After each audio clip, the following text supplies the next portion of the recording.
views or opinions expressed on KUR are not necessarily those of Kutztown University, Kutztown University Student Government, Kutztown University Student Services Incorporated, KUR staff and management, or other affiliated organizations.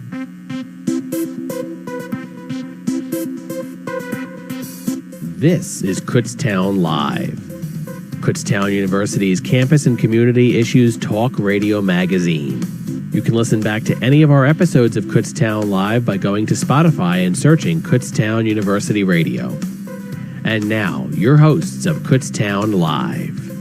Welcome to Kutztown Live here on the radio voice of Kutztown University, KUR, as we are once again broadcasting remotely from our remote locations, as that has been the new normal over the past few weeks. You are listening to our bi-weekly segment here on KUR, our Northeast Berks Chamber of Commerce segment. And with me, of course, I have our reoccurring guest host, Lori, and she will have a guest as well that she will introduce. Lori, take it away. All right. Thank you so much, Mike. We're pleased to be here again this week on Kutztown University Radio for another episode of Kutztown Live with a special member of the Northeast Berks Chamber of Commerce. I want to let you know that we are continuing to organize and plan to host several new virtual programs in the coming weeks.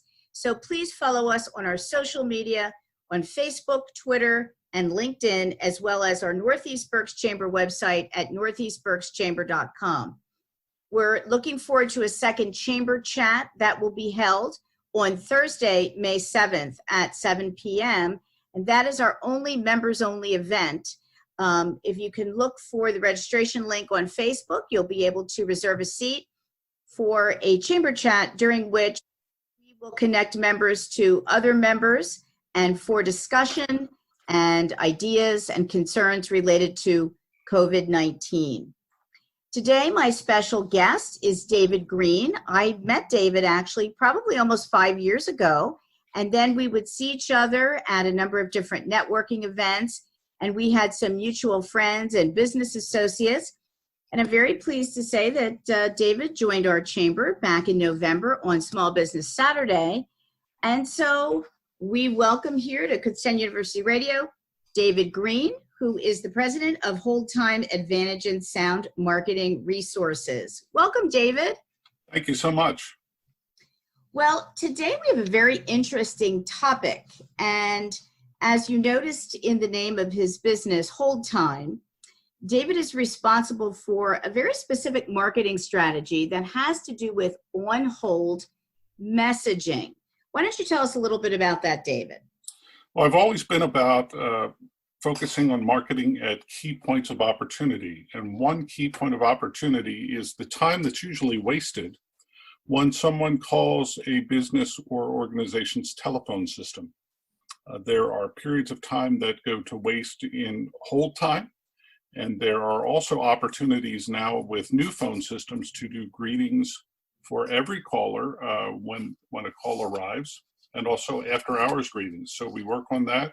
You may be familiar with the terminology IVR. That is what in layman's terms is about the steps getting into a phone system. 1, 2, 3, 4, 5 greeting. We can help with those as well, and hopefully make it easier in the pathway, much easier for the caller.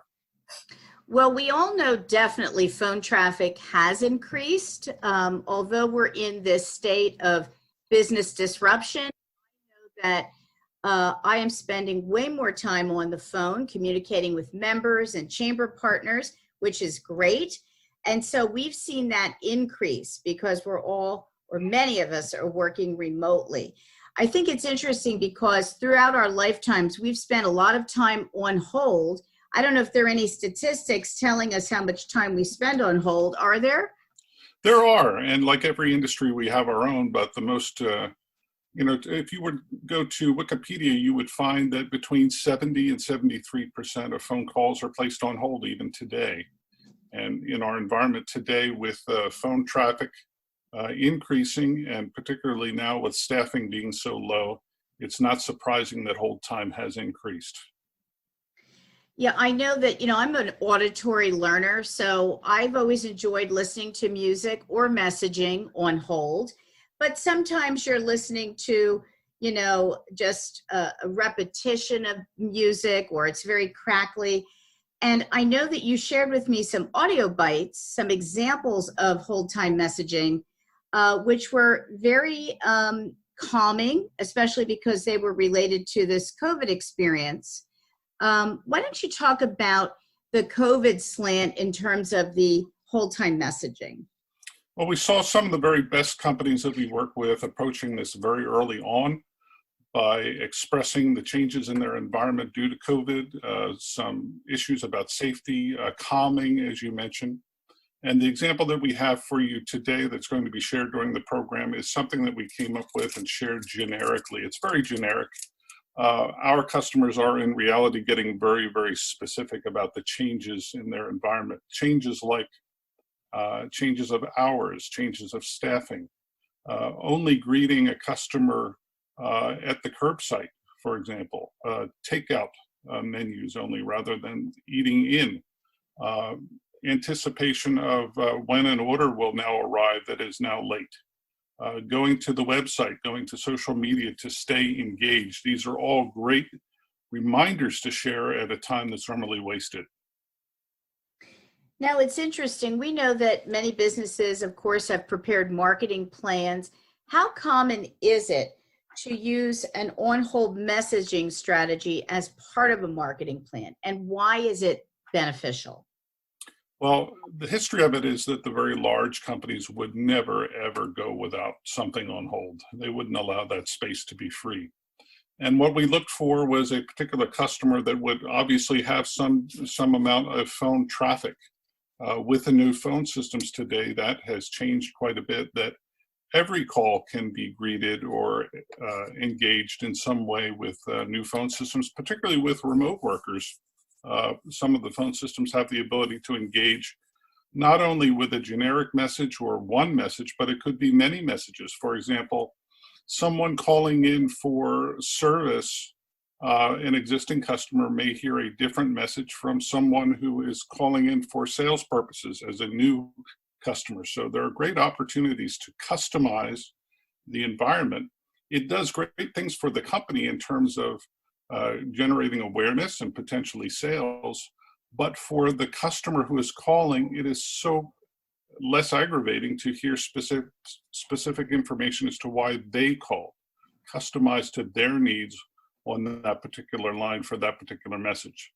They really appreciate that. Now, David, in terms of your customer base, who is your typical customer? And you've just mentioned that naturally large companies would have never gone without this type of messaging. Are you seeing an increase in perhaps a mid-size or even smaller company looking for this type of strategy? We are, as again, phone systems transitioning to hosted systems and IVR systems. Those are times where a company can take a look. I need your help and your audience's help in spreading the message that you really shouldn't take the default answers to that problem. Some phone systems build in with chimes, beeps, generic music, and we are about working with clients who, one, care about their callers, and two, have a story to tell, and we help with that. Now, do you produce the messages yourself? How does that work? Do you write the scripts? I produce every measure of the way. We outsource for certain things, and certainly some of the best voices in the world. There's a certain cadence to this. There are challenges with phone systems. All of the great things about phone systems bring other challenges in terms of the sound quality, and we're constantly tweaking that to sound better with phone systems. So every step of the way I'm involved. I still hear every message before a customer receives it, which is very, very unusual for someone who has been in this business as long as I have.